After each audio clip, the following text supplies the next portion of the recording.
Apesar da piora nessas projeções para esse ano, tem bons resultados de 2024 que tiveram impactos positivos do ponto de vista da renda. E um estudo mostra que, por causa disso, aconteceu uma coisa que foi a seguinte: a soma das classes A, B e C, neste momento, está superando o tamanho das classes D e E somadas, tá? E isso tem impactos na caracterização do Brasil como ser ou não um país de classe média. Quem vai trazer as informações para nós sobre esse estudo ao vivo é a Patrícia Falkowski. Boa noite, Paty.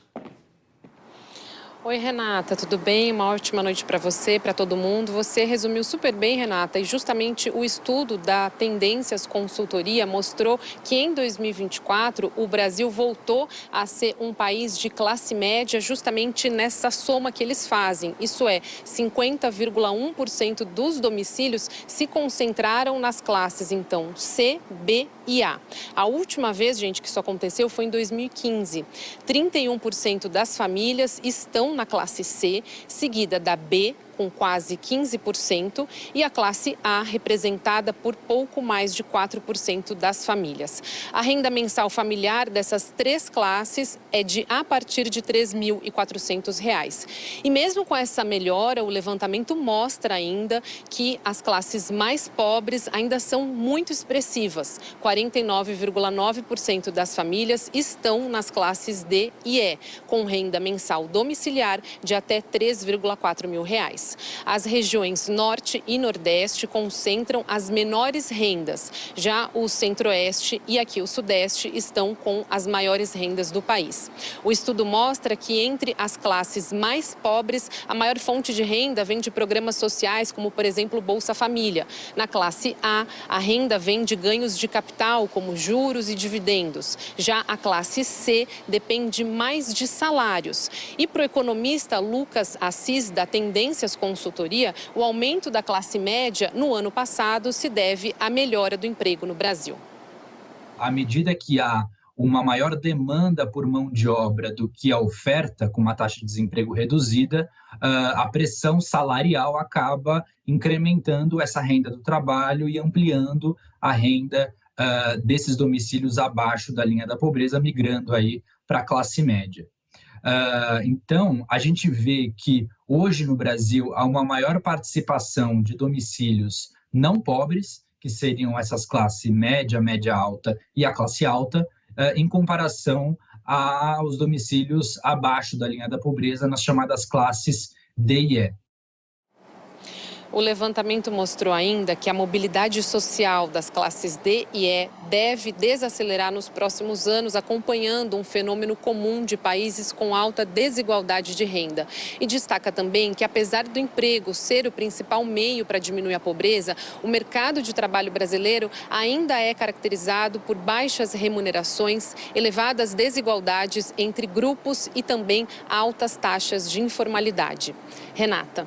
Obrigada, Paty. Bom descanso para você. E agora a gente vai mais uma vez a Belo Horizonte chamar de volta o Bruno Caraza.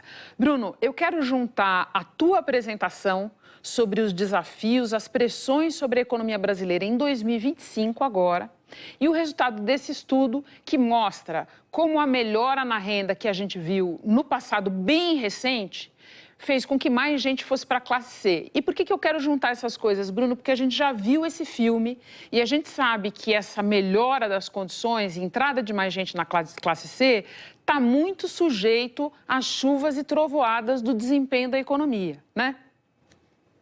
É isso mesmo, Renata. A gente observou aí desde o final da pandemia um crescimento aí, principalmente nesse grupo que a gente chama da classe C, que são as famílias que ganham de R$ 3.400 até R$ 8.100. Isso eu estou falando de renda total familiar.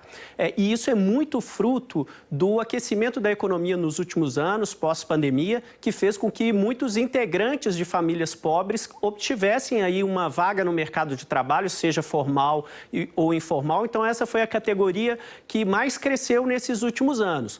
O problema, Renata, é que essa categoria ela é muito vulnerável às intempéries da economia. Qualquer crise faz com que essa família que ascendeu à classe C, que ascendeu a essa classe média, ela seja jogada novamente para a pobreza. E isso tem tudo a ver com os dilemas da economia para 2025. A gente está vendo aí que essa classe C, ela tem boa parte da sua renda, 91% praticamente da sua renda vem dos rendimentos do trabalho. Então, se a economia ela perde dinamismo, se a economia começa a crescer menos, se as empresas estão tendo dificuldade e elas têm que demitir, principalmente porque essa classe C geralmente são profissionais que têm baixa escolaridade, algum integrante dessa família acaba tendo que ser demitido e essa família acaba voltando para a pobreza. A mesma coisa, esse cenário de dólar alto e de juros altos também pressionam o custo de vida dessas famílias. A gente está vendo aí na tabela mais à direita, mostrando que praticamente 2/3 da renda dessas famílias vai para aluguel, alimentação e transporte. Com dólar mais alto e com juros mais altos, essas despesas elas ficam mais caras e isso pressiona o custo de vida dessa família e, com o passar do tempo, pode ser que essa família venha a voltar de novo para as classes D e E, que são as classes mais pobres. E isso é tudo que o governo, do ponto de vista político, não quer, porque a gente está chegando a 2026 e esse desempenho econômico certamente sempre é chave numa eleição presidencial. Renata. Boa conversa essa nossa, né, Bruno? Para lembrar que quando a gente está falando dos números grandes da economia, a gente está falando também muito concretamente da vida das pessoas. Bruno, muito obrigada para você. Boas férias, que eu sei que você vai entrar em férias. A gente se vê no dia 20.